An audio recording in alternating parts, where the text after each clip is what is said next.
Hello and welcome to another episode of the Good Vibes Show with me, Vivek Atray. Today we're in the Hyatt, Ludhiana, and I have with me a special guest, Swati Munjal. How are you, Swati? I'm doing great. How about you? Thank you very much. Thank you for being on the show. I know you're an author, but first let me talk about early life. And I know that you're also a proud homemaker. You are married to Gautam Munjal from the Hero Group.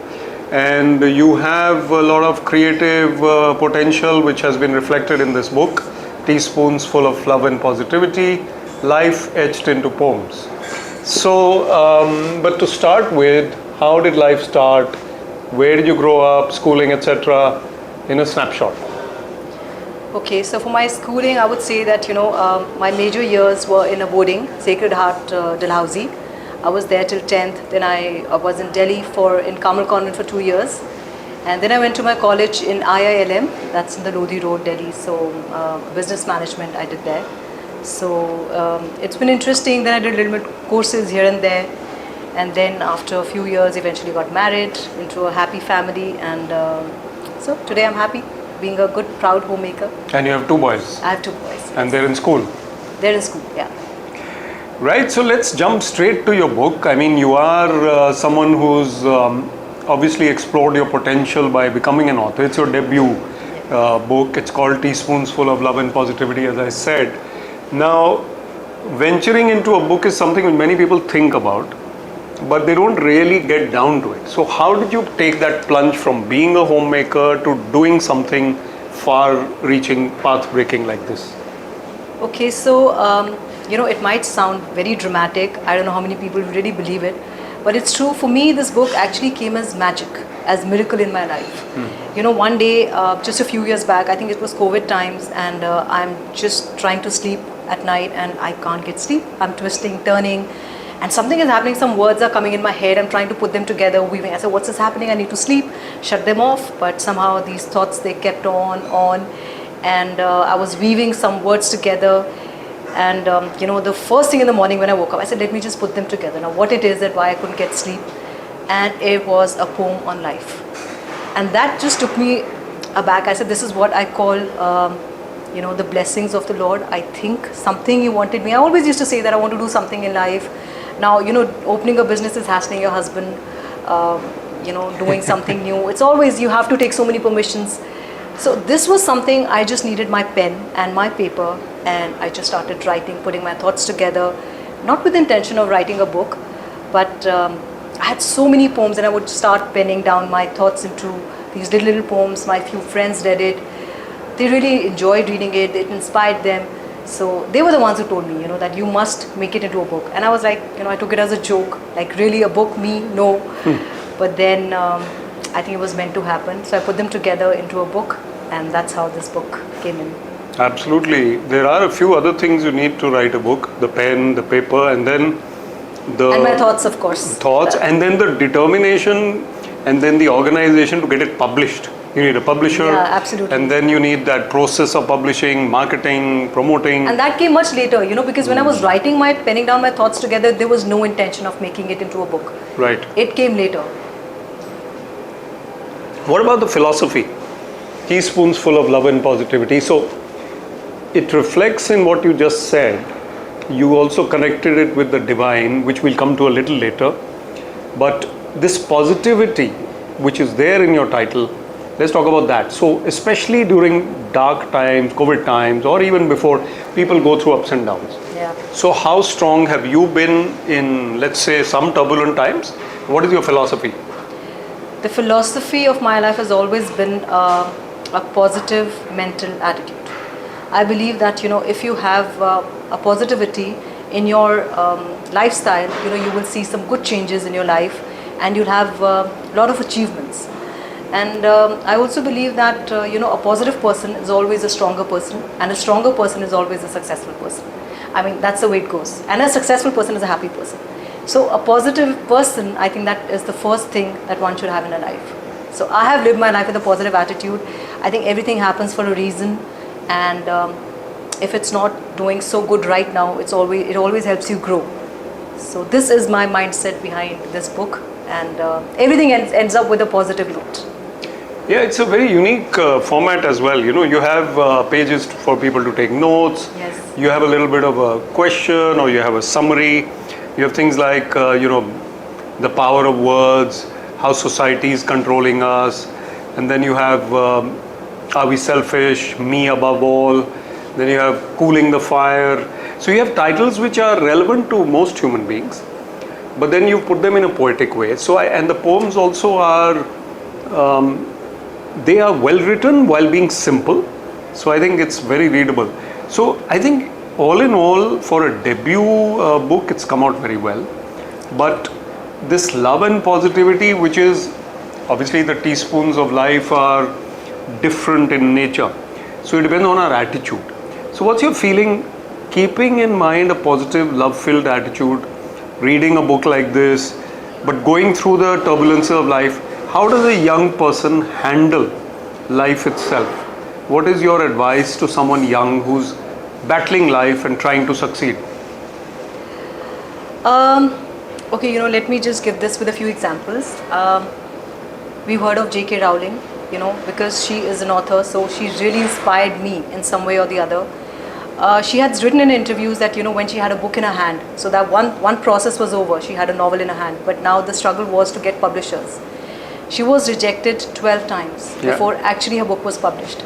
So she said she had that positive mindset, that, okay, not for first publisher, maybe the second, not the second, maybe third, not third, fourth. So she went on and on till 12, so she never gave up because she had a positive mindset that maybe the next publisher will like her book and, will publish it. So I think that's the mindset that made her into a successful person, and now she's made history with a Harry Potter series. Yes. So I believe that just have a positive attitude. Something is happening, go with the flow, move it. You can't give up, because if you don't have a positive mindset, if you don't have a positive attitude, you will just fail at the very first step. Then what's the point? You will just give up. What if she gave up after maybe 3 rejections? And What she would be? Yeah. And then I think the second person, there's so many cancer survivors, like one is Yuvraj Singh. I think, he was in his peak phase of his career when he was detected with cancer. And he also said the same thing. He said he was really scared when the cancer was detected, and he thought that, cancer means death. But somehow, later he understood that, no, I need to have a positive attitude. I need to think that I can be treated. I'm going to be fine. And with that mindset, he got the treatment, and then finally he was treated, and he played cricket again for his country, which made him happy. So I think this happiness, success, all these things come when you don't give up. And, Absolutely. And giving up, because positive attitude is the only thing that gives you hope. Absolutely. Both the examples you gave are very relevant to me as well. Okay. Books and cricket. So I think Yuvraj, I've met him personally many a time, and I think the fact that he had that inner determination, he seems a little cool, and people in the team also, I know the cricket team, he seems always joking, etc. But that resolve within, which you mentioned, was so important for him to come out of that. And you mentioned Rowling, Nicholas Sparks, another author, yes, absolutely, was again rejected many a time, and for his first book, he found a 24-year-old agent in New York, a young girl who had never ever represented any author, but she was a listed literary agent. In the US, you can't be published without having an agent. Now she agreed, but he wasn't very hopeful because she's a youngster, she's just started. His wife was also not. But within a week, she got him a contract with Warner Brothers for millions of dollars for his first book. So that's how life just takes off when you are maybe just hopeful, positive, and that's what works. Oh, one of the points which is very important in this is giving vent and allowing your creative potential to come out. So I think creativity helps us to remain positive. If we are chartered accountants, which is fine, my friends are CAs, so no, nothing against them. But we also play the guitar, we also love music, we are also into poetry. I think life becomes more creatively meaningful. You're able to let go of your stress a little more easily. What do you think about that? And what is it that this creativity, how did it help you personally to combat the problems of life? So I would say, what is creativity? What do you think is creativity? It's basically thinking of something new or Absolutely. getting into something which is not your routine Absolutely. work. So, if you see all these, these restaurants, if you see these movie directors, you see authors, you see fashion designers, if they were not creative, why would I want to buy your stuff, or why would I want to watch you, hear you, see you? So you have to be creative. I think every person needs to be creative in some way or the other. I try to be creative as well with my this book, because I try to, it's a poetry book, which generally poems are very complicated. People don't understand simple, so I put it into very simple language. And also poetry is on romance, on love, on your broken heart, what I've seen. So my poetry is on the lessons of life, on positivity, and what it means in our lives. And also with the thought sharing, I've given a journal as well, so that you can pen down your thoughts. So I try to be creative in my way, and I think that's the reason I hear from some people that it was different, it was new, it was relatable. So you have to be creative, without being creative, I don't think. Life is very dull if you don't become creative. And also, being from a routinized career, to break the mold, like you did after some years of getting married, and after some years of obviously being in an environment which was very happy, conducive, but then something different was required to be done, and that made you feel good about yourself, I'm sure. Yes. I was in the service, and I resigned, and I became an author and a motivational speaker. That plunge, that different role is difficult to adopt, because you're smooth sailing, you're on the escalator or on the treadmill. Kya zarurat hai, switch it off, get on to another thing. But if you do that, then that creative satisfaction does come. So that's my feeling. How about being a part of an illustrious business family and then wanting to do something individually unique? Was it difficult in your journey ahead? Do you envisage that a lot of encouragement will come and you'll be able to succeed as an author, and or will you find it a little difficult to do so? For me, I think things have just flowed with me, and husband, of course, he's been my support system. And when I had this idea that, okay, now I want to publish my book, so he was full on there with he gave me support, and I knew, yes, I can do it. So I never really wanted to do something for money, because I've always been very happy with living a comfortable luxury life in such a happy family. So, but this definitely, it adds on an extra feather in my cap, because it makes me more proud, as in I've done something more as a woman. I have inspired some people, so many people, when I talk to them and they say that, they got inspired by reading few things. So I feel that is something which I'm going to take back, even once I'm not here. I no more as a part of this world, but yet I will be remembered later, maybe by my children, grandchildren, that there was a book written. So I think this is what it's for me. I'm very proud of the fact that I'm leaving behind something, and so for me, I think that is really. That's very well said. The grandchildren are still some years away, yes, so that's okay. Very, very away. Very far away. Very far away. Yeah, but yet I've left. I'm leaving something for them. Something for them. But the thing about role models in society, people, young girls, they need someone to look up to. So apart from being this, do you feel that young women and ladies who are well off, by their exemplary life, by being creative, by talking to women especially I'm talking about, they can inspire the girls to emulate them, become like them, or at least the girls have someone to look up to? So do you feel that playing the role of a role model, going to girls' colleges especially, talking to girls' school students, some who are not very well off, and encouraging them, is something that you'd like to do? And do you think the young woman of India can follow these role models and succeed in what she wants to do? Yes, of course. I think you should have a person who inspires you some way or the other, and they should look up to someone. But eventually, I believe that you need to be happy. When we run behind something, now for example, I've seen so many. Earlier we have friends. They say that I want to work, I want to do something, I want to earn money. But eventually, when they start doing that, they have that guilt, that they are ignoring their children. They have the guilt that, maybe now they're not that good the way they used to be. They're so exhausted, they're not happy about it. So why do something if that's making you not so happy? So the first thing is that you should be happy. If you're doing something with happiness, if you're raising your children with happiness, please do so.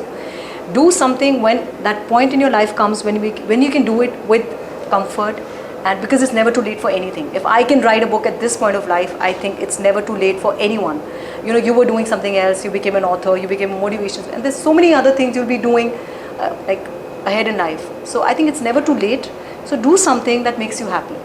Inspire. You should always be inspired. Like Sudha Murthy really inspires me. Yes. You know, she really inspires me as a woman, I think, because she's happy in her own space. She's never really looked at other people and ran behind them and like, you know, comparisons. So be happy with what you are, and of course look up to some people who inspire you, and I'm sure everyone will have someone to look up to. To look up to. In fact, this is exactly what I was talking about, and the goal of life, I tell youngsters, is happiness. Happiness, yeah. So whatever you do, ultimately it has to give you that creative internal happiness. Otherwise, why are you doing it? Zabardasti ki zindagi, why? And Sudha Murthy, I happened to meet her recently. She came to Chandigarh, and you're absolutely right. She exudes that positivity. She's simple, but she's powerful at the same time. So I think an Indian lady exemplifying that simplicity yet that dynamism is something that a role model should be and can be. And then that young girl who is uncertain about her future, she looks up at these role models. Then the authors, motivational speakers, business persons, and then she wants to be like them, because in earlier times they had freedom fighters to look up to. Yes. They had other people to look up to. Now we lack role models in society, and everyone who's a role model, also somebody will take a pot shot and find some holes in their character or some. Absolutely. So that vicious atmosphere. So it's very important. Coming to one question which is very important for every author: what is the next journey ahead? Which books are you planning more books? What types of books? And do you plan to make it a career as an author, or is it going to be one or two books, that's it? I will definitely write, a few more books for sure, and with the grace of Lord, I think it will happen. So I'm still in the process of another book, and but definitely I don't think I'll choose it as my career, because career means earning money, right? So I've never really thought of using my book as something which I'm going to use it as a platform to earn money, because even this, whatever I get, I'm giving it to the this Cancer Society for Children. So I'm not putting anything in my pocket. So I think career, no, but yes, I would like to write more books and inspire as many people as possible. In fact, that's absolutely right. Except for the top 5 best-selling authors in India, no other author makes money from books. Let me tell you that.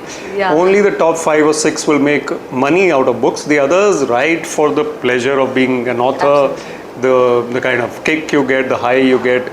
I have 4 books, no money, but definitely very happy to have authored 4 books. So I think we're going to have a rapid fire soon, and that rapid fire, as we discussed, would be another insight into what you are about, and so let's get into that. Before the rapid fire, you want me to ask you a few questions? Since we're in conversation, I had written 2 questions for you. So if you like, sure. Yeah, Why not do that? I will. Sure. Yeah. So one question was, how do you manage to juggle so many walks of life? Yeah, so I do juggle a few walks of life. So being in the civil service, I was also a speaker at that time. I started writing, I wrote 2 books in service. I also was an organizer of a major cricket tournament, and I was also doing a few other motivational things. But now I do a few more, because service is not binding me down. I resigned. So I think I managed to juggle them by prioritizing. So if my month is looking busy in one particular thing, then I will try and delete a couple of events which are forthcoming in order to spend more time on the other things which are also important. For example, if I have 20 motivational lectures in July, and I also need to spend time at Shulini University where I'm an advisor, Vivek IAS Career Academy where I'm a mentor, then I will request them, 5 of them, to postpone them to August or September.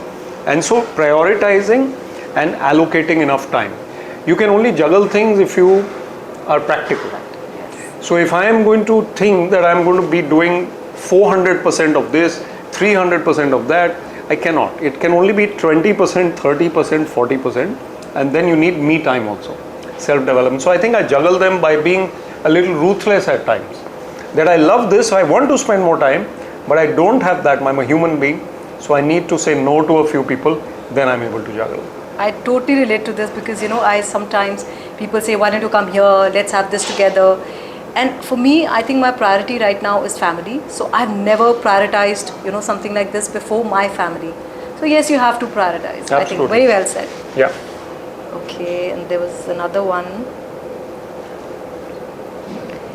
What are the key elements to be a good writer? Now, since I'm also wanting to be a better writer with time, so what do you think are the key elements? Yeah, so I also have a column in the Hindustan Times which I write fortnightly. So as I have journeyed, I think I've improved. So the key elements according to me, firstly a structure has to be in mind, and then your vocabulary and your language has to be expressive. So I can write the same thing in 3 or 4 ways. It can be very simple, it can be a little less simple and more flowery, it can be very flowery. So I think the moderate path is the best. So if you're a writer who is writing well but still is easily understood, Yes. is simple, I think that is the best element. And then also being a little creative. So the examples you gave of Yuvraj Singh, if we had not given these examples, then the conversation remains without those stories. So in my writings, I try to bring in examples, stories, anecdotes. So I think these are the elements, plus a little bit of discipline also. Because if you're writing something, you need to be structured and disciplined. If I have to send it on Saturday to the newspaper, then I need to have it ready by Friday or Thursday, that this is what I'm going to write. Actually, I write it only on Saturday. That's my secret. But I already have it in my mind. So it's easier for me to do. Amazing. And then I have a little rapid fire now, so we'll probably close with a rapid fire round for Swati, and then if you have anything for me, I'll answer that as well. So what is your favorite book? Magic, all-time favorite. Magic is a book that talks about gratitude. Absolutely. Mantra for life? I'm good enough. You're good enough. I'm good enough. Okay. I've written in my one of the poems is also that I am good enough. This is a little funny, but Preeti Zinta's husband's name is Good Enough. Really? Yes, he's Mr. Good Enough. That's his surname. What inspires you? Nature. I think everything in nature, look at the trees, look at the flowers, the sky, the sun, the moon. I think I've written a few things about that also. So everything in nature really inspires me. I have so much to learn from the sun, so much to learn from the flower. For example, when you look at a flower, I think even a blind person can feel the flower because the fragrance, it doesn't need to kind of really see the beauty of the flower. It's the fragrance that can be felt.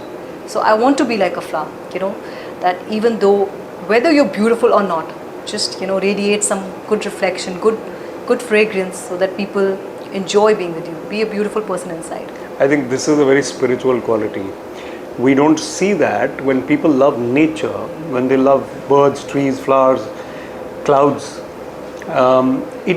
I used to be so thinking I'm very busy, but then I started noticing nature more as I became a little more meditative and spiritual.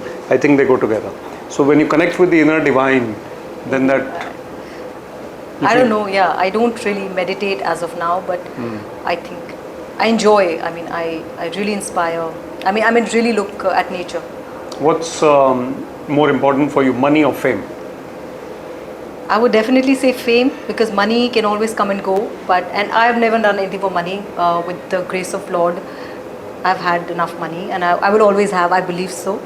But fame, yes, because I want to leave something behind, which I'll be remembered by as being a good person who has left something behind. So fame. Okay, fame, I agree. In fact, money, power, fame. I think fame is the most difficult to let go of. All human beings, they crave for fame at the end, popularity, appreciation. They blush when somebody praises them. So I think you're absolutely right. Fame is the highest of achievements you can have. Okay, what about a favorite quote or something which inspires you? Favorite quote, I've been writing. I write my own quotes. So all of them are like from the heart. So I write, but I will say one of my quotes, which always stays with me, which is that the people who made me cry, they eventually made me strong. The people who didn't love me back, they brought the lesson of detachment along. So everyone helped me grow. So why call anyone wrong? That's well said. So that's Very one well of my said. quotes. Very well said. Indeed. Indeed, that's very one well of my said. quotes, and it stays to be one of my favorites. You absolutely learn from all experiences of life, and that is very, very important. So I think we're coming to a close for this conversation, and I think this conversation has been very inspiring for viewers. They will watch and they will learn, not only learn, I think they'll take a lot of love and positivity, as your book is called, from it. I hope so. And also, by being a positive person, I think we exude vibes, and this show is called the Good Vibe Show. What we say is probably not as important as what we are or who we are, and that reflection hopefully is also there on the camera. So thank you for watching us. I think it's been a great episode, and if you haven't read this book, Teaspoons Full of Positivity, please do. We have the author with us here, and hopefully more books to you and more power to you. I really wish by getting inspired by you. So I should also write at least 4. Why not? Why not 14? Maybe. Thank you.